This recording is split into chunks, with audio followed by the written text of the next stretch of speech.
देखो आज हम बीएसएल की जो एप्लीकेशन है उन पर सवाल किस तरह के आते हैं वो सब देख रहे हो। सबसे पहली बात फॉर्मूले हमने ये देखे कि एक तो सर्कुलर कॉइल के एक्सिस पे वो कल डेराइव किया था और क्या फॉर्मूला निकल के आता है V0 Ni r² upon 2 times r² plus x² raise to power 3/2। अगर ये जो पहला फॉर्मूला है B on axis of ring, मान लो इसको ग्राफिकली प्लॉट करना हो डायरेक्शन का ध्यान रखते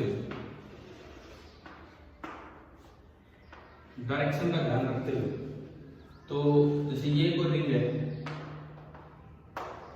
करंट ऐसे फ्लो कर रहे हैं, ये इसका एक्सिस है। पहली बात क्या, इधर और इधर दोनों साइड डायरेक्शन सेम होगी कि अलग अलग होगी। जैसे अगर ये चार्ज रिंग होती, तो इलेक्ट्रिक फील्ड उधर तीनों होता, इधर अपोजिट डायरेक्शन होता। अब मैग्नेटिक फील्ड की डायरेक्शन इधर और इधर सेम होगी, अपोजिट होगी।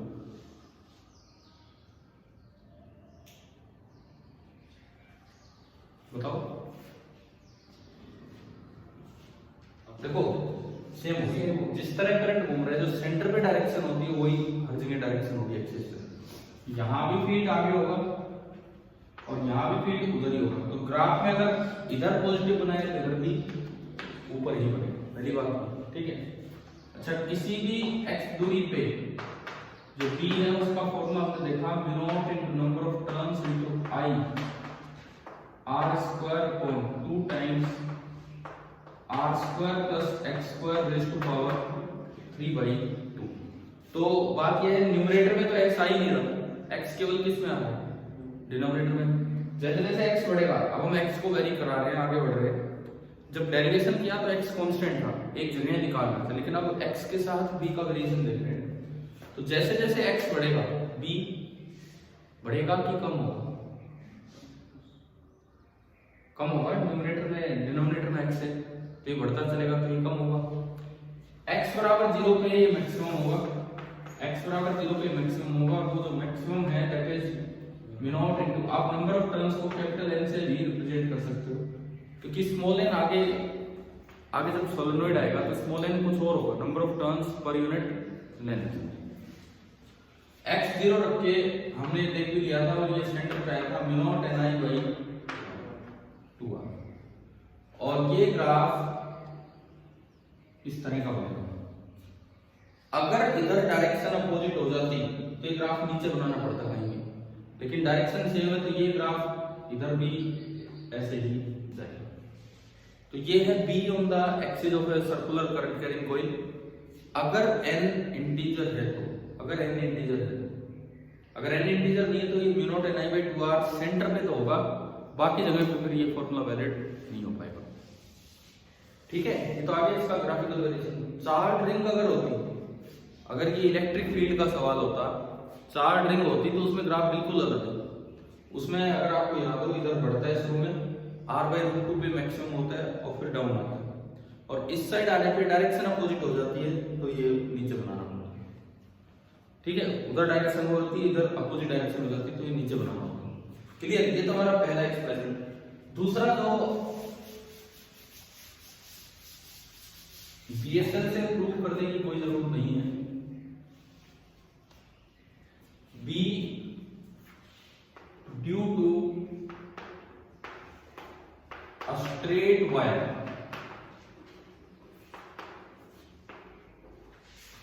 B due to a straight wire, BSL से प्रूव करने की कोई जरूरत नहीं, ACL में जाके हम देखेंगे। इसमें क्या होता है कि अगर एक very very long straight wire है और यहां से किसी r डिस्टेंस पे आपको फील्ड निकालना है, सपोज करंट ऐसे जा रहा है, तो 10th क्लास में भी सिखाया जाता है राइट हैंड रूल। इसको राइट हैंड में पकड़ लीजिए अंगूठा करंट की तरफ, तो जो उंगलियों के घूमने की डायरेक्शन और फील्ड लाइंस की डायरेक्शन होती है, ठीक है। तो इसके अराउंड जो फील्ड लाइन बनेगी वो ऐसे सर्कल बन जाती है, यहां से अंदर जाएगी, यहां से बाहर आएगी।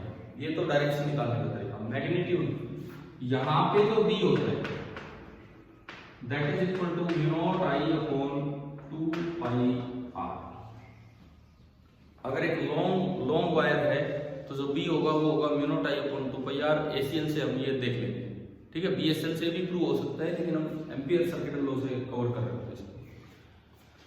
अगर ये इनफाइनाइट वायर ना होती, फाइनाइट वायर होती, जैसे मान लो ये इसका एंड पॉइंट होता है, इधर इसका एंड पॉइंट होता और फिर ये कहीं और सर्किट बना होता और इस वायर की वजह से यहाँ निकालना होता, तो आप क्या करते, इससे दोनों एंड्स को ज्वाइन करते। यहाँ से परपेंडिकुलर डाला, एक लेंथ मान ली कितनी r, एक साइड एंगल θ1 और नीचे वाली साइड एंगल θ2। तो अब समझ आ रही है क्या, ऊपर नहीं है वायर, नीचे भी नहीं है वायर, बस इतना पार्ट है। इतने पार्ट की वजह से कितना भी होगा, तो आपने एक परपेंडिकुलर डाला, जरूरी नहीं कि वो मिडल में है, कहीं भी ऊपर नीचे हो सकता है। ऊपर वाली साइड एंगल θ1, नीचे वाली साइड एंगल θ2, एंड पॉइंट के साथ परपेंडिकुलर एंगल। तो अब जो b होता है उसका फॉर्मूला होता है mu naught I upon 4 pi r तो दूरी है, इनटू sin θ1 प्लस sin θ2। ये बताओ, ये फॉर्मूला किया हुआ है, पढ़ा हुआ है पहले, कि इसका प्रूफ भी किया हुआ है। प्रूफ इसका ACL से नहीं होता, ACL से केवल इनफाइनाइट वायर का होता है, छोटी वायर का प्रूफ BSL से ही होता है। लेकिन वो एनसीईआरटी बुक में दिया नहीं है, मे भी आपके बोर्ड के सिलेबस में ना पूछा जाए, तो हम उस प्रूफ पे नहीं जा रहे, ठीक है। लेकिन ये फॉर्मूला तो याद होना चाहिए, कोई न्यूमेरिकल्स में अप्लाई करना पड़ सकता है कहीं भी। तो ये भी आपका होगा mu naught I upon 4 pi r into sin θ1 plus sin θ2।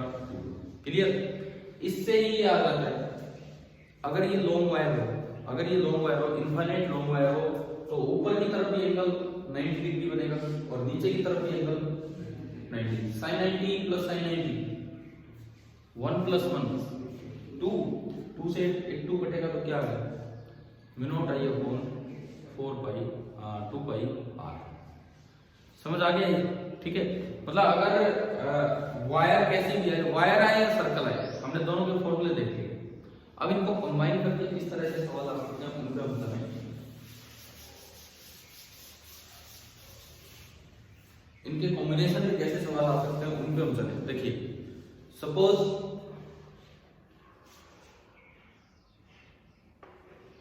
ये एक वायर है, लॉन्ग वायर, ये एक सेमी सर्कल पार्ट है और फिर ये वायर नीचे निकल गई ऐसे। This is the centre of the circle और इन वायर्स का स्ट्रेट का ये एंड है। This is the centre of the circle C। अगर I करंट जा रहा है और इस सर्कल का रेडियस R है,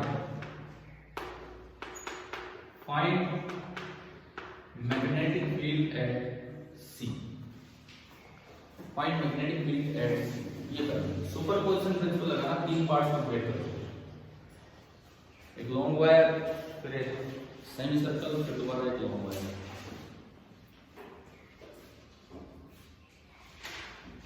मैग्नेटिक डायरेक्शन सबका ध्यान रखते हुए आप ऐड कीजिए।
Naught I upon 4r, pi Y का कोई कहीं रोल नहीं है। चलो देखते हैं, तो अब देखते हैं, इधर सुनिए, मैं इसको 3 पार्ट्स में ब्रेक कर रहा हूं। दिस इज वायर नंबर 1 जो यहां तक है, वायर नंबर 2 जो सेमी सर्कल है, and this is wire number 3। मैं एक एक करके तीनों का फील्ड निकालूंगा। सबसे पहले मैं V1 निकालूंगा। तो 1 जो है वो एक स्ट्रेट वायर है, इस तरह की वायर जिसमें कि करंट फ्लो कर रहा है आई।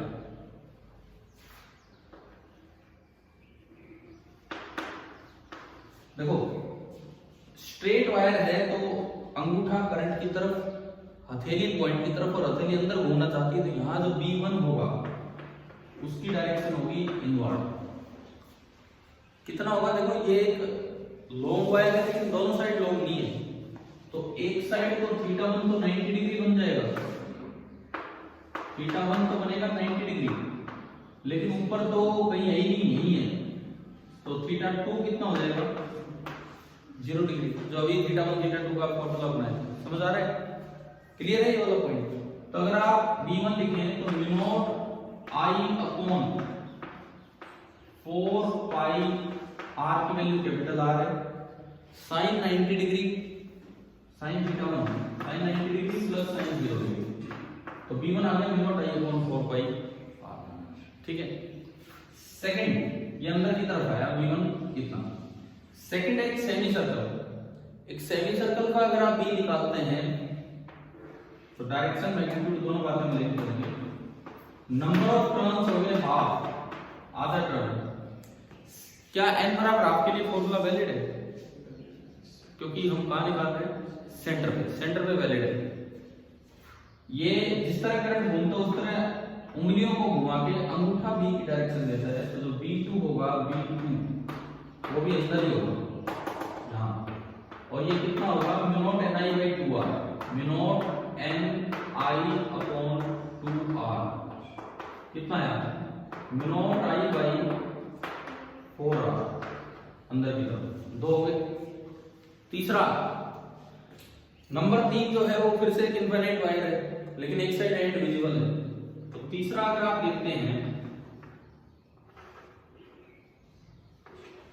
करंट कैसे जा रहा है, पहले तो डायरेक्शन बताओ B3 की क्या होगी?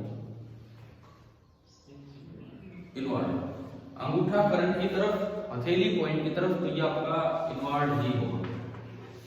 B3 कितना होगा? Mu naught I upon 4 pi R sine 90 degree plus sine 0 degree, वही बनना है। एक साइड एंगल 90 पे जाएगा नीचे और ऊपर है ही कुछ नहीं, तो 0 है ना, समझ आ गई? तो ये भी म्यू नॉट I/4 पाई R, और तीनों इनवर्ड हैं, तीनों इनवर्ड है, तो नेट B कितना होगा? तीनों का सम, नेट B जो होगा वो होगा B1 plus B2 plus B3 अंदर की तरफ। अब देखो ये B1 और B3 सेम है तो डबल हो जाएगा, तो ये हुआ mu naught I upon 2 pi R, ये हुआ mu naught I upon 2 pi R plus अगला क्या होगा? Mu naught I upon 4। ये आपका आंसर आया कि अंदर की तरफ जो B है वो इतना हो जाएगा। समझ आ गया ना ढंग से? ठीक है, चलो हम अगले सवाल को समझेंगे।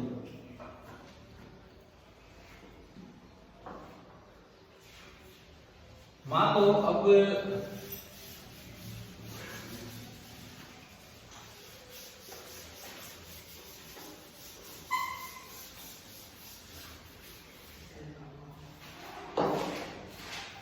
सपोज ऐसे ही आ जाए कि ये कोई करंट आई जा रहा है,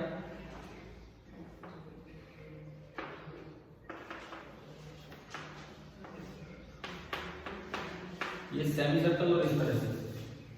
find magnetic field eight C।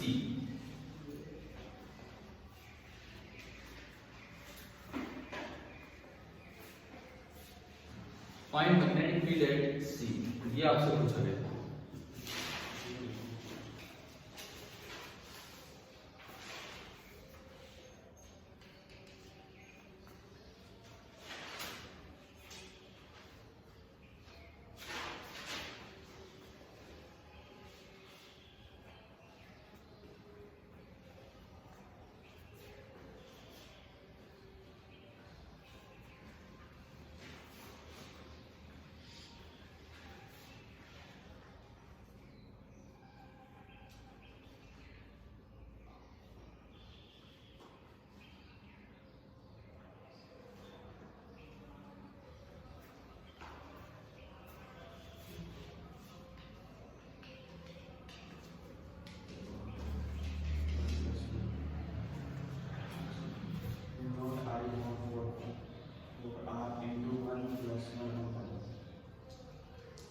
पिछली बार वाला ही है ये, B3 0 हो जाएगा, सेम है। देखो B1 में कोई फर्क नहीं है, वही है जो भी लिखा था।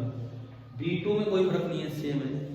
लेकिन जो B3 है, B3 वो क्योंकि पिछली बार वायर नीचे थी, इस बार सीधा है तो इसी लाइन पे हो गया ना point.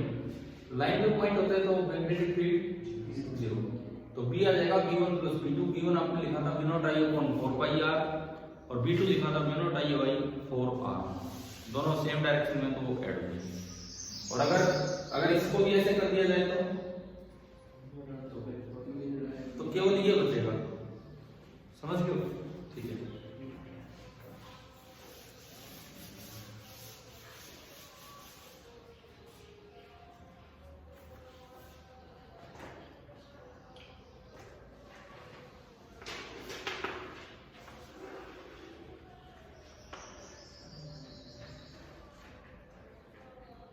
This is the center, ये कोई रेडियस है R2 और ये एक रेडियस है R1, और इस लूप में ऐसे करंट आई बन रहा है। सेंटर पे B बताना आपको।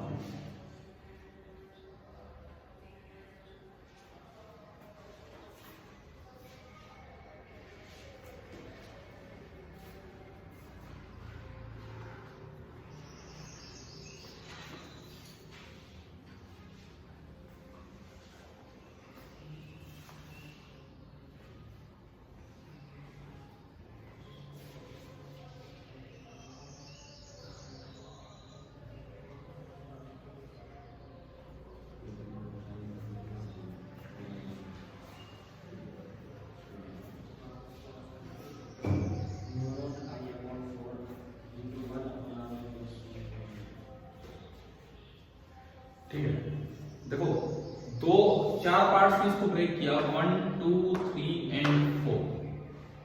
करंट हमने पूरा दिखाया,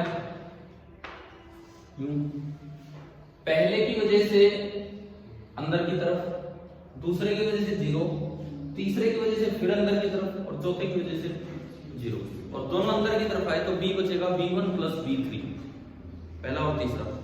अब वो भी सेमी सर्कल है, ये भी सेमी सर्कल है, ठीक है। सेमी सर्कल का होता है mu not n I by 2r, और n की वैल्यू हाफ, तो कितना हो गया? Mu naught I by 4r1 तो ऊपर का, and mu naught I by 4r2 नीचे का, और दोनों सेम डायरेक्शन में है, तो B एट द सेंटर बनेगा mu naught I by 4r1 plus mu naught I by 4r2 और डायरेक्शन। समझ आ रहा है कैसे?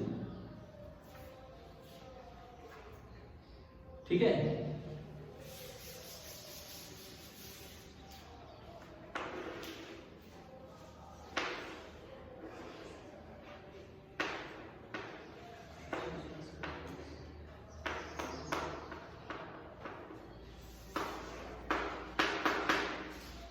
ये इसमें निकालो magnetic field at the centre.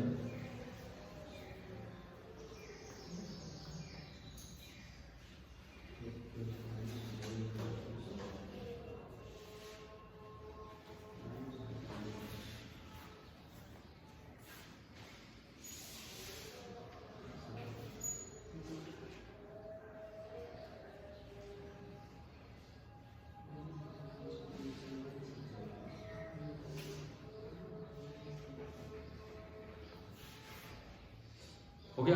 क्या होगा बीच में, मतलब बीच में क्या घटा है वो बताओ।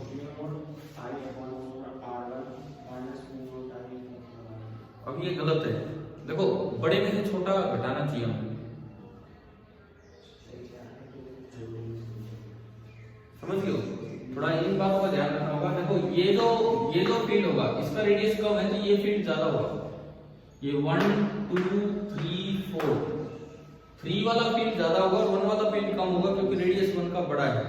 तो 3 वाला आउटवर्ड, 1 वाला इनवर्ड, तो नेट फील्ड आउटवर्ड होगा, तो वो बनेगा B3 माइनस B1 आउटवर्ड। अब B3 तो है mu naught I upon 4r2 minus B1 क्या है? Mu naught I 4r2। Direction इसकी होगी आउटवर्ड। समझ आ रहे हैं छोटे छोटे सवाल?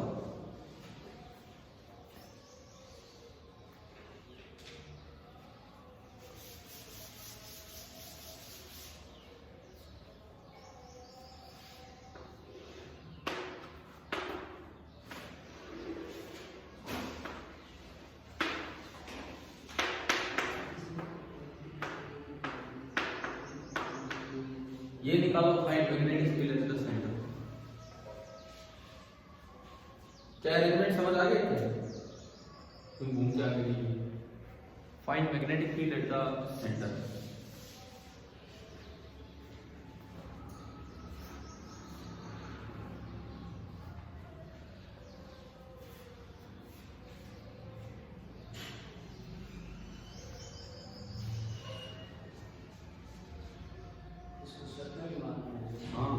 सर्कल ही है, यही सर्कल प्रोसेस के बगल से निकल गया पीछे। समझ गए नहीं वायर क्यों घूम के और क्यों गई आगे?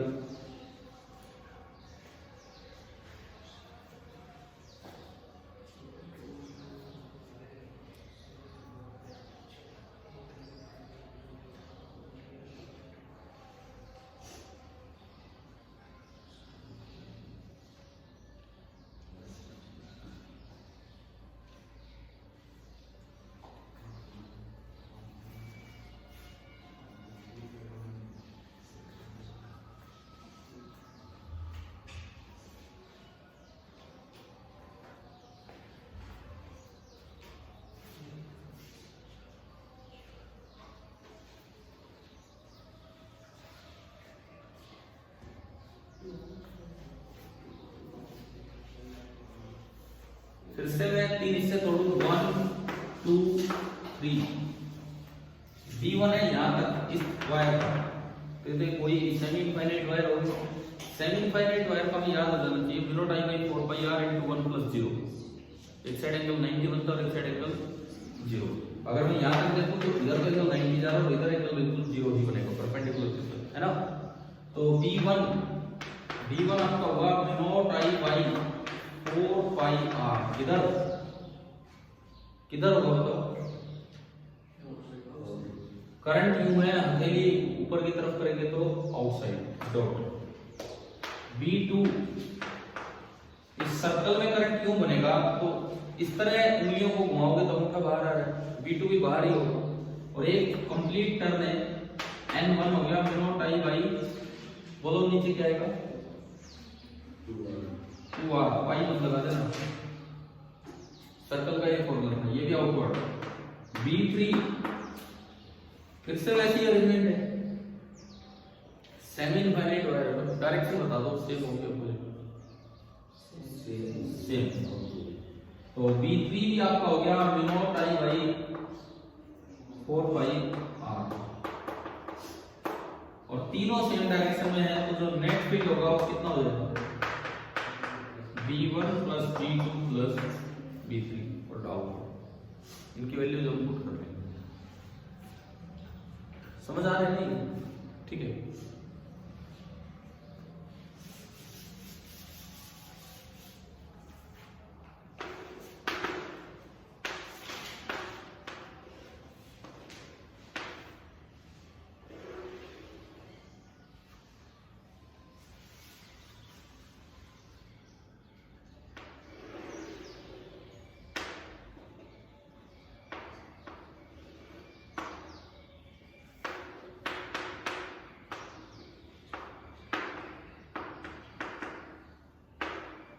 इसमें निकालना है magnetic field at the centre.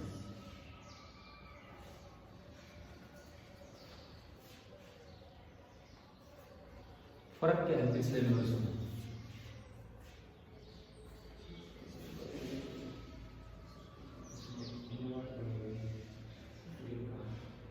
फर्क करंट के घूमने के डायरेक्शन का है। ये करंट यूं नहीं आ रहा, ये यहाँ थोड़ा सा ब्रेक है, करंट यूं गया, फिर आपको इसको देख के पता लगाना था कि ये करंट तो यूं आया एंड देन ये करंट आ गए, है ना भाई? समझ आ गए? B1 सेम होगा, B3 सेम होगा, B2 डायरेक्शन के हिसाब से अलग हो जाएगा। मैग्नीट्यूड वाइज सेम होगा लेकिन डायरेक्शन के हिसाब से जो B2 है वो अलग हो जाएगा। ये हुआ, समझ आया? अब अगर आपको नेट बी निकालना हो तो पहले आउट आउट वाले जोड़ दीजिए। B1 प्लस B3 आउट है ये दोनों, तो डबल होगा इसका, तो mu tie by 2 pi r। ये तो आउटवर्ड है और ये इनवर्ड है। अब ये देखना कौन सा बड़ा कौन सा छोटा है। इसके नीचे तो एक एक्स्ट्रा पाई आ रहा है, डिनोमिनेटर बड़ा है तो ये वैल्यू छोटी है, ये बड़ा है, तो जो नेट फील्ड होगा वो आउटवर्ड हो जाएगा v एट पॉइंट c ना इनवर्ड हो जाएगा, इनवर्ड, और वो होगा mu naught i by 2r में से आप हटा देंगे mu naught i by 2 pi r और फील्ड होगा इनवर्ड। समझ आ रहे हैं ये छोटे छोटे सवाल, कोई हिसाब भी बन के आ सकता है कहीं भी, बोर्ड वोर्ड में नहीं, मैं औरों की एग्जाम की बात कर रहा हूँ, इस तरह के तो आते रहते हैं सवाल। सही स्ट्रेट लाइन के लिए तो ये तो numerical I by 2 by r लगा सकते हो, कोई दिक्कत नहीं है, ये जुड़ के वही बना है कि नहीं बन गया वही, बट वो है नहीं ना पूरी इकट्ठी, इसलिए हम उसको प्रॉपर पार्ट्स में ब्रेक कर रहे हैं। और सर वो पिछले वाले क्वेश्चन तो उसके अंदर एक साइड का अगर बीम का निकालते हैं वो भी तो इनफाइनाइट वायर है, लेकिन इनफाइनाइट वायर जिसके दोनों एंड्स ना विजिबल हो और एक ऐसी इनफाइनाइट वायर जिसका एक एंड विजिबल हो, क्या उसमें फर्क है ना। पिछले क्वेश्चन में भी आप पिछला क्वेश्चन अगर आपके पास कॉपी में लिखा हो आप देख सकते हैं, वो जो B1 और B3 है उसको जोड़ के वही बनना है जो इनफाइनाइट वायर है, बट वो है नहीं ना पूरी एक, वो जो घूम के, इसलिए हम उसको प्रॉपर पार्ट्स में ब्रेक कर रहे हैं। आप ऐसे भी लिख सकते थे, ठीक है।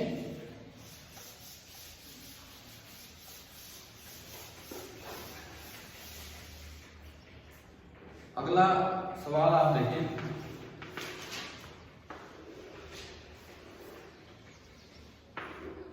ये एक यूनिफॉर्म वायर है, ये एक लॉन्ग वायर है,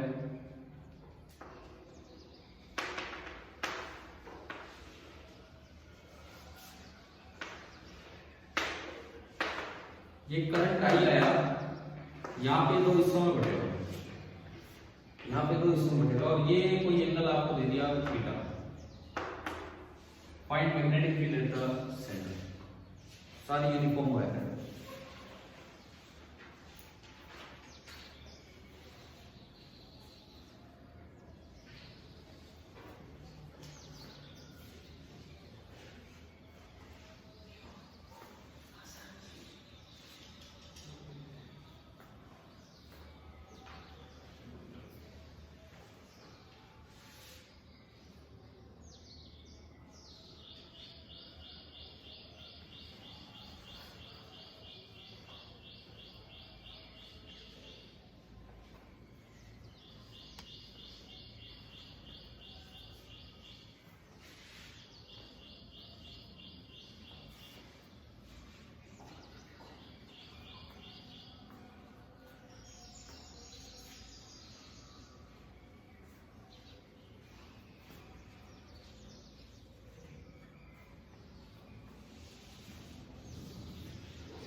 इसको भी 4 पार्ट्स में ब्रेक करना चाहिए, 1 2 3 एंड 4।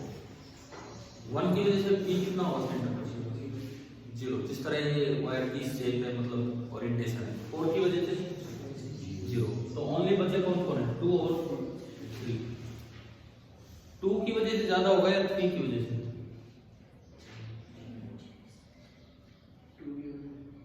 रेडियस तो सेम है दोनों का, रेडियस r मान लो, रेडियस 2 की वजह से ज्यादा होगा या 3 की वजह से?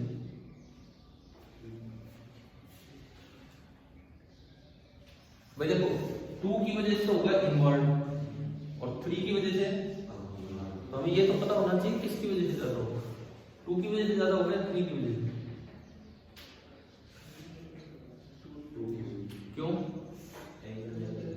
एंगल ज्यादा है तो नंबर ऑफ टर्न्स ज्यादा होगा, परंतु क्या दोनों में सेम करंट डिस्ट्रीब्यूट होगा? वो लेंथ ज्यादा है तो उधर की रेजिस्टेंस भी ज्यादा है तो उधर करंट भी कम होगा, ये भी तो फर्क है। तो अभी नहीं पता हमें, है ना, पता नहीं किसकी वजह से होगा, देखते हैं। पहले आप करंट को डिवाइड करें। देखो इस साइड की रेजिस्टेंस में कहूं R1, ये तो रेडियस है, ये एक अलग चीज है। इस साइड की रेजिस्टेंस R1 ना R2 बोल देता हूं, 2 वाली साइड, और ये वाली साइड की रेजिस्टेंस है, रेजिस्टेंस होती है rho into L upon area of cross section. Area of cross section ये है वायर का, ये वाला एरिया। लेंथ कितनी है? ये लेंथ कितनी होती है? रेडियस इनटू सेंटर लेंथ, तो कितनी होगी length? R into theta. R radius है divided by area of cross section, जिसको हमने क्या बोला? A। ऐसे ऊपर बताओ R2 कितना होगा? रो इनटू R इनटू लेंथ पता नहीं है, 360 लिया। 360 कैसे? कोई थीटा की वैल्यू पता है? 360। अरे थीटा की वैल्यू नहीं पता तो 360 क्यों यूज कर रहे हो? गलत हो जाएगा 360 लिखते ही। एक ऑप्शन में 360 लिख रखा है और एक में 2 पाई लिख रखा है, और हम 360 वाला टिक करिए, गलत है। जब तक थीटा की वैल्यू नहीं पता डिग्री में तो आप उसे रेडियन में एज्यूम कर लेते हैं, ठीक है। 2 pi minus theta upon area of cross section. R1 R2 आ गया, ये दोनों पैरेलल में है कि सीरीज में? पैरेलल में। पैरेलल में जो करंट डिस्ट्रीब्यूट होगा, इधर I2 मान लीजिए, इधर I3 मान लीजिए। पैरेलल में करंट किस तरह डिस्ट्रीब्यूट होता है? इनवर्स रेशियो ऑफ रेजिस्टेंस में। तो अगर आप I2 अपॉन I3 करें तो it will be R3 upon R2, ठीक है। R3 अपॉन R2 करते ही रो बाई ए से रो बाई ए गया, इस रेडियस से रेडियस भी गया। R3 में ऊपर बचा थीटा और उसमें बचा 2 पाई माइनस थीटा, तो कितना आ गया? Theta upon 2 pi minus theta. तो डिवाइड करो करंट को। करंट टोटल कितना था? I। उसके कितने हिस्से करें? जैसे 3:5 में डिवाइड करना होता है तो 8 टुकड़े करते हैं, 5 और 3 8, 3 हिस्से एक को दे देते हैं तो एक को, है ना, ये होता है 5 एक को। पहले इनका सम करो, रेशियो करो 2 पाई, तो I के 2 पाई टुकड़े कर दो, I upon 2 pi. Theta parts ऊपर दे दो, तो ऊपर जो करंट गया that is theta into I upon 2 पाई। समझ आ रहा है? नीचे कितना करंट आएगा? थीटा की जगह नीचे कितने टुकड़े देने? 2 pi minus theta into I upon 2 पाई। आप वेरीफाई कर लो, इन दोनों का रेशियो देखो, इन दोनों का रेशियो ये R है, और इनका सम I बनना चाहिए। एक बार इनका सम देखते हैं, इसका और इसका। I अपॉन 2 पाई कॉमन है, theta plus 2 pi minus theta, theta theta घटा 2 पाई से 2 पाई कर दे तो अपने आप सम I आ रहा है। तो रेशियो डिवाइड कर दिया आपने, I1 I2 I2 I3 आ गया आपके पास। अब मुझे देखना होगा B2 क्या होगा और B3 क्या होगा। पहले मैं लिखूं B2। अच्छा, नंबर ऑफ टर्न्स बताओ N2, और फिर यहां देखने होंगे N3। Number of turns N2 कितना होगा? देखो हाँ, ऊपर एंगल कितना है? 2 पाई माइनस थीटा। अगर 2 पाई एंगल होता तो एक टर्न होता। यूनिट एंगल है 1 अपॉन 2 पाई, और फिलहाल कितना एंगल है? 2 पाई माइनस थीटा, तो 1 upon 2 pi into 2 pi minus theta. तो ऊपर जो नंबर ऑफ टर्न्स होंगे that is 2 pi minus theta upon 2 पाई, और ऐसे नीचे जो एंगल होंगे ratio of number of turns होंगे तो बचेगा थीटा अपॉन 2 पाई। मिल गया अलग अलग। अब यू नो Ni/2R फॉर्मूला होता है सेंटर पे। एक बार ऊपर वाला लगाओ, एक बार नीचे वाला, फिर देखो कौन बड़ा आ रहा है कौन छोटा। एक बार B2 निकालो, एक बार B3 निकालो। यू नो Ni/2R करके, R रेडियस है ना कि रेजिस्टेंस, वो दोनों का R है।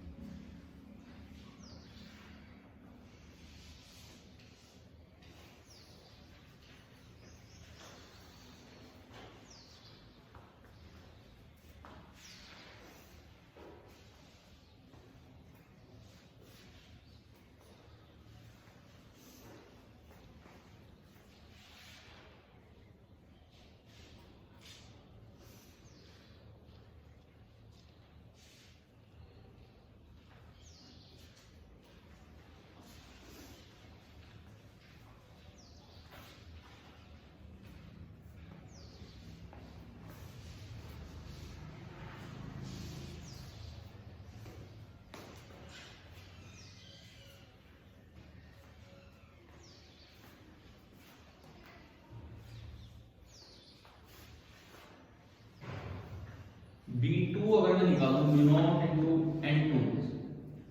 n2 है 2 पाई माइनस थीटा अपॉन 2 पाई इनटू i2, हाँ i2 आपका है थीटा इनटू i अपॉन 2 पाई और डिवाइडेड बाई 2r, और b3 अगर मैं निकालूं mu naught into n3 theta upon 2 pi into i3 2 pi minus theta into i upon 2 पाई और डिवाइडेड बाई 2r। आप देखो क्या दोनों सेम आ रहे हैं, कोई n में बन गया कोई i में बन गया, सारी चीजें आ गई n में i में n में i, समझ आया? और दोनों की डायरेक्शन अपोजिट है, एक ऊपर एक नीचे, तो दोनों कैंसिल आउट हो गए। तो ये बहुत अच्छा रिजल्ट है जो हम बार बार कहीं भी यूज कर सकते हैं। अगर यूनिफॉर्म वायर है, ये कंडीशन ये ध्यान रखना, अगर यूनिफॉर्म वायर है ऐसी सर्कुलर वायर, उस पे चाहे थीटा कितना भी ले लो ना, आपको करंट बांटना है, थीटा से इंडिपेंडेंट है। अगर आप किसी भी करंट को दो हिस्सों में डिवाइड करके और आगे निकल जाओगे तो बाहर वालों का मुझे नहीं पता, परंतु ये जो दो करंट बनेंगे इनके फील्ड हमेशा एक दूसरे को कैंसिल आउट करेंगे। चाहे आप बिल्कुल डायमीटर का नाम ले लो, क्वाड्रेंट एक पार्ट बना लो या कितना भी एंगल ले लो, ठीक है। कंडीशन है कि वायर कैसी हो, यूनिफॉर्म वायर, समझ आ रहा है? ठीक है।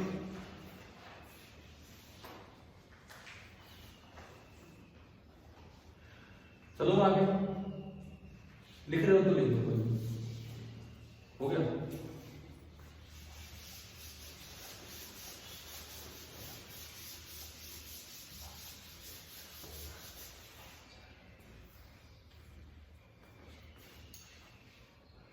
इसके बाद देखो,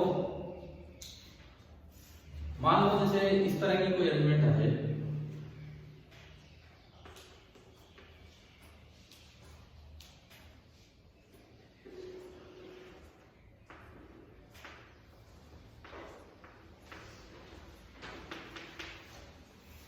this is the centre of the semi circle, जो इस तरह से प्लॉट कर रखा है, ये प्लेन बाहर कर दिया है ना, ये करंट आ रहा है I and the radius of the semicircle is r। अब आपको बताना है बी एट सी कितना होगा।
भाई हुआ क्या?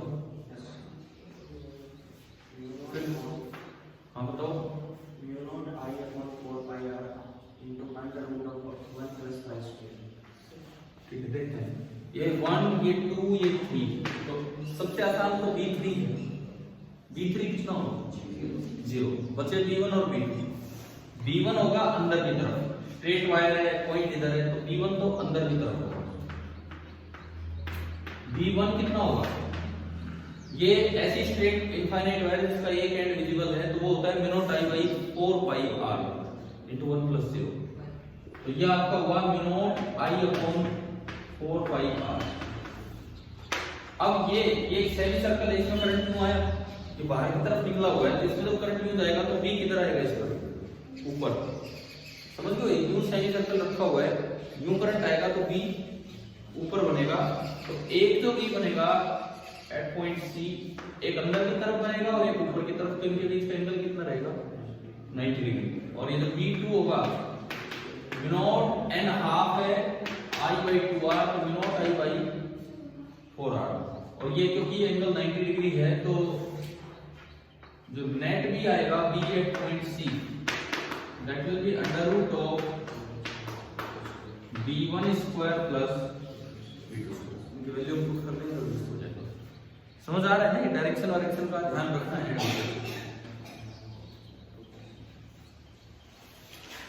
चलो अगले क्वेश्चन।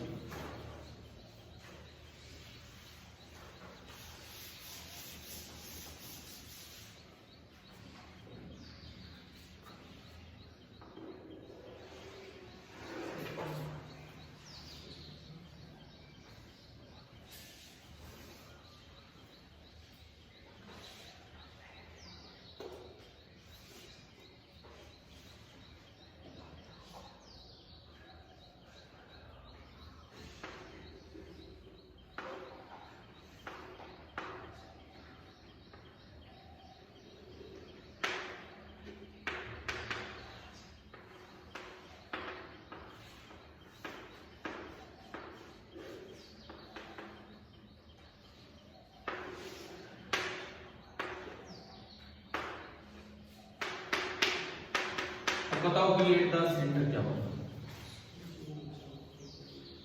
ये वायर बोर्ड के प्लेन में, वो बोर्ड के परपेंडिकुलर पीछे भी।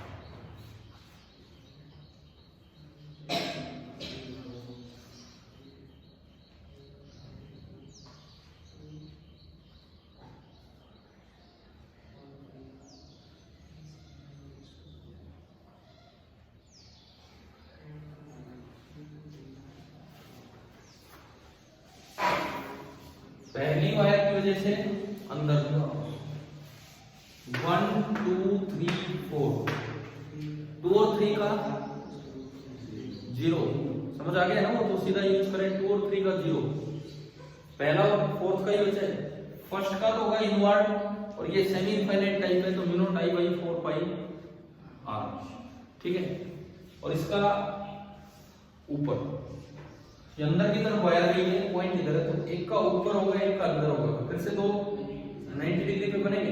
90 डिग्री पे बनेंगे तो स्क्वायर का कैट और दोनों सेम आएंगे, तो √2 टाइम्स हो जाएगा। तो ये बी एट द सेंटर बनेगा √2 टाइम्स इनमें से एक का और इनमें से एक का होगा दोनों टाइम बड़ी 4 पाई। समझ आ रही है, ठीक है, क्लियर हो रहे हैं क्वेश्चन।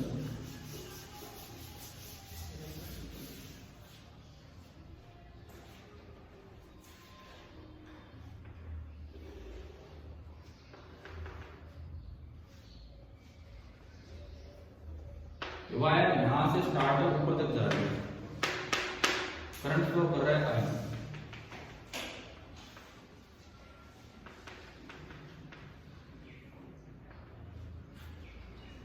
ये लेंथ है ए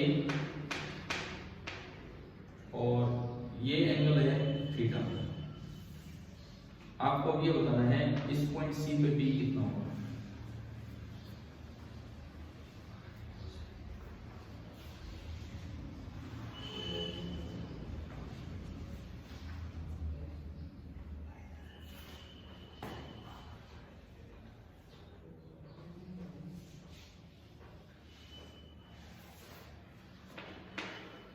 बी का फॉर्मूला तो वही होता है mu naught I upon 4 pi R sine theta 1 plus sine theta 2। अब देखो आप बस इनमें कुछ चीजें समझिए।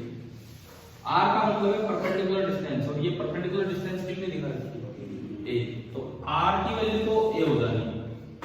थीटा 1 का मतलब था कि परपेंडिकुलर से नीचे वाले एंड का एंगल वो था थीटा 1।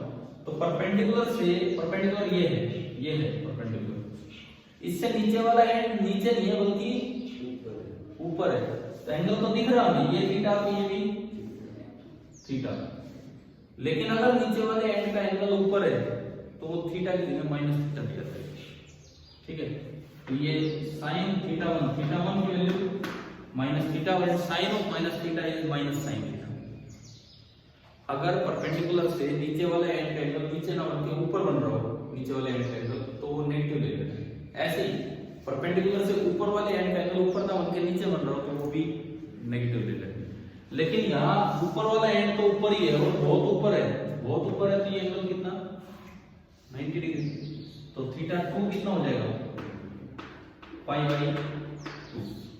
जब आप ये बी निकालेंगे तो आएगा mu naught I upon 4 pi A sign 91 और ये हो जाएगा minus sine theta, direction inverse. समझ आ गया?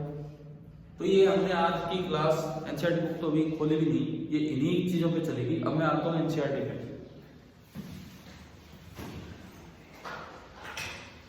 बस अब छोड़ ही रहे हैं क्योंकि आपका टाइम हो रहा है ना, लेट हो गया। बस ये बताओ, इनमें कुछ काम करने को दिया था आपको कल? याद ही नहीं रहे कईयों को, तो ऐसे तो यार मैं कैसे दिन में 3 बार याद दिलाऊं? तो कहां तक एग्जाम्पल दिए थे? 7 तक कर दिए हो यार? यूं बताओ, कोई बच्चा करके भी लाया कि नहीं? काम कर दिए होगे? कोई डाउट है? 4.6 का B part, in what way the contribution of B from semicircle differs from that of a circular loop, and in what way does it resemble? In what way, what is the magnitude of field due to straight segment? ठीक है, in what way the contribution to B from the semicircle differs from that of a circular loop?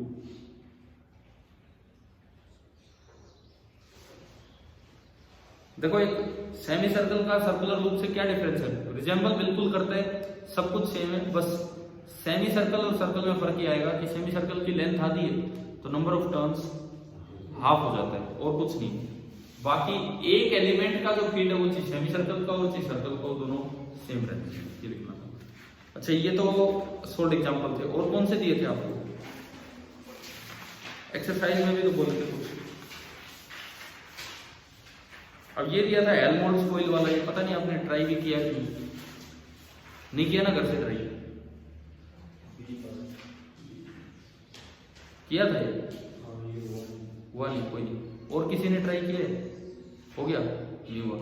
ये इतना अच्छा सवाल है, ये आपके board में भी और किसी भी एग्जाम में सीधा आ सकता है। देखो, हाँ भाई आदित्य, करके लाए हो ट्राई?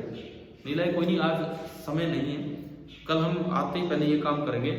लेकिन अब ये बताओ, इनमें कौन कौन से क्वेश्चन दे रखे हैं वो अपना ध्यान रखना। कल दिए थे, किसी ने लिखे थे वो? मैं एक बार बोर्ड पे लिख देता हूँ जो कल दिए थे। कौन कौन से? ये एक्सरसाइज है, अनसॉल्व्ड क्वेश्चंस हैं, चैप्टर नंबर 4 के जो कल दिए थे वो बताओ, बाकी तो डिस्कस हो गया। फर्स्ट 14 और 16, बस 3 सवाल दिए थे, पहला 14 और 16। फर्स्ट हो गया होगा अगर ट्राई किया तो, सीधा ही है। 14th में 2 कंसेंट्रिक कॉइल्स हैं, हो गया। तो कल वैसे अगर डाउट हो जिन्होंने नहीं ट्राई किया, ट्राई करना एक बार 14, और नहीं तो फिर हेल्महोल्ट्ज कॉइल 16th क्वेश्चन से अपनी शुरुआत करें, और फिर हम ACL पे चलेंगे। ठीक है, कल की क्लास आपको आपकी शाम को ही होगी जिस टाइम